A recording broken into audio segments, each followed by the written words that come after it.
మేడిగడ్డ కుంగింది తెలిసిందే, మేడిగడ్డపై విచారణ జరుగుతోంది అది కూడా తెలిసిందే. కానీ మేడిగడ్డ రిపేర్లు ఎవరు చేయబోతున్నారు, ఇది $1 మిలియన్ క్వశ్చన్. దీనికి ఆన్సరే తెలియడం లేదు. అందుకే ప్రభుత్వం ఇకపై లేట్ చేయకుండా ఓ డెసిషన్ తీసుకునేందుకు రెడీ అవుతోంది. కాళేశ్వరం ప్రాజెక్టుపై జస్టిస్ పీసీ ఘోష్ కమిషన్ విచారణ జరుపుతోంది. రోజుకొక అధికారిని, రోజుకొక మనిషిని పిలిచి ఎంక్వైరీ చేస్తూ ఉన్నారు, వాళ్ళ నుంచి డీటెయిల్స్ సేకరిస్తూ ఉన్నారు. ఇప్పటికీ అనేక మంది అధికారులను విచారణకు విచారించింది, వాళ్ళని చెప్పిన వాటిని నోట్ చేసుకుంది. ఇంకా విచారణ కొనసాగుతుంది, చాలామంది ఉన్నారు ఇందులో. అయితే కుంగిన మేడిగడ్డ రిపేర్ల బాధ్యత ఎవరిది? ఈ ప్యారలల్గా జరుగుతూనే ఉంటుంది. అలా అని ప్రాజెక్ట్ని అలా వదిలేయలేరు కదా, దాన్ని ఎవరు రిపేర్ చేస్తారు? ఇదే ప్రశ్న చాలా నెలలుగా అందరినీ వేధిస్తోంది. ప్రభుత్వం ఏమో రిపేర్ల బాధ్యత సదరు కాంట్రాక్ట్ సంస్థదే అంటుంది, అంటే ఎల్ఎన్టీ, దాన్ని నిర్మించిన ఎల్ఎన్టీ కాబట్టి ఎల్ఎన్టీ వాళ్ళది అంటుంది. అయితే ఇది ప్రభుత్వం చెబుతున్నమాట. కానీ కంపెనీ ఏమో కంప్లీట్ సైలెన్స్ మెయింటైన్ చేస్తోంది, అంటే అది ఒప్పుకున్నట్టు కాదు, ఒప్పుకోనట్టు కాదు. ఇక్కడ చిన్న తిరకాసు ఉంది. ఇప్పుడు దానిపైనే ప్రభుత్వం ఫోకస్ చేస్తుంది. అదేంటంటే మేడిగడ్డ బరాజ్ నిర్మాణం పూర్తయిందని చెప్పి ఓ సర్టిఫికేట్ ఇప్పటికే ఇచ్చేశారు. 2019 జూన్ 21 కేసీఆర్ మేడిగడ్డ బరాజ్ను ప్రారంభించేశారు కూడా ముఖ్యమంత్రి హోదాలో.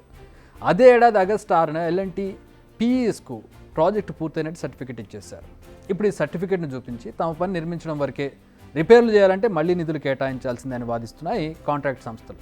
ఆన్ పేపర్ ఇలాగే ఉంటుంది. అందుకే ఇప్పుడు ప్రభుత్వం ఈ సర్టిఫికేట్పై ఫోకస్ చేసింది.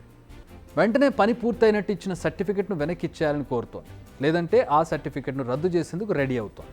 దీనికోసం లీగల్ బ్యాటిల్ చేసేందుకు రెడీ అవుతోంది. ఇప్పటికే ఎల్ఎన్టీకి ఓ నోటీసు కూడా అందింది ఇరిగేషన్ డిపార్ట్మెంట్. యాక్చువల్గా ముందు పద్ధతిగానే అడిగారు, కానీ ఆ సంస్థ నుంచి ఎలాంటి సమాధానం లేదు. అందుకే నోటీసులు పంపించినట్టుగా తెలుస్తోంది.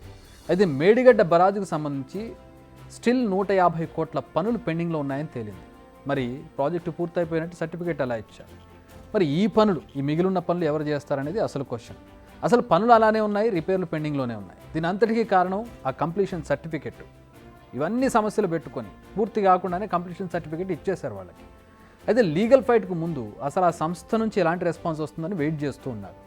అట్ ది సేమ్ టైం అసలు పనులు పూర్తి కాకముందు సర్టిఫికేట్ ఎందుకు ఇచ్చారనే దానిపై, దీని వెనకాల ఎవరున్నారనే దానిపై కూడా ప్రభుత్వం ఫోకస్ చేసింది. ఇప్పటికే దీనికి సంబంధించిన విజిలెన్స్ విచారణ జరుగుతోంది. యాక్చువల్గా అయితే ఈ సర్టిఫికేట్ ఇచ్చే ముందు చాలా తనిఖీలు నిర్వహించారు. అన్నీ పూర్తయ్యాయా, చెప్పినట్లుగానే జరిగాయా, అంతే ఖర్చు చేశారా, నాణ్యత అలాగే ఉందా, ఇవన్నీ కూడా చూసుకోవాలి.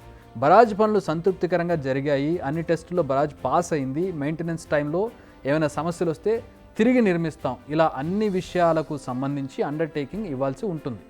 బట్ నిర్మాణ సంస్థ ఎలాంటి అండర్టేకింగ్ ఇవ్వకుండానే సర్టిఫికేట్ ఇచ్చేసింది. అదే ఎందుకు అనే దానిపై విచారణ జరుగుతోంది.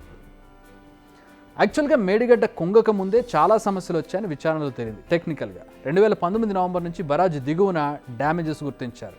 ఆ రిపేర్లు ఏమి చేయకుండానే సర్టిఫికేట్ ఇచ్చేశారు. అన్నీ తెలిసే అప్పటి ప్రభుత్వం సర్టిఫికేట్ ఇచ్చినట్టుగా ఇప్పటికే విచారణలో తేలింది.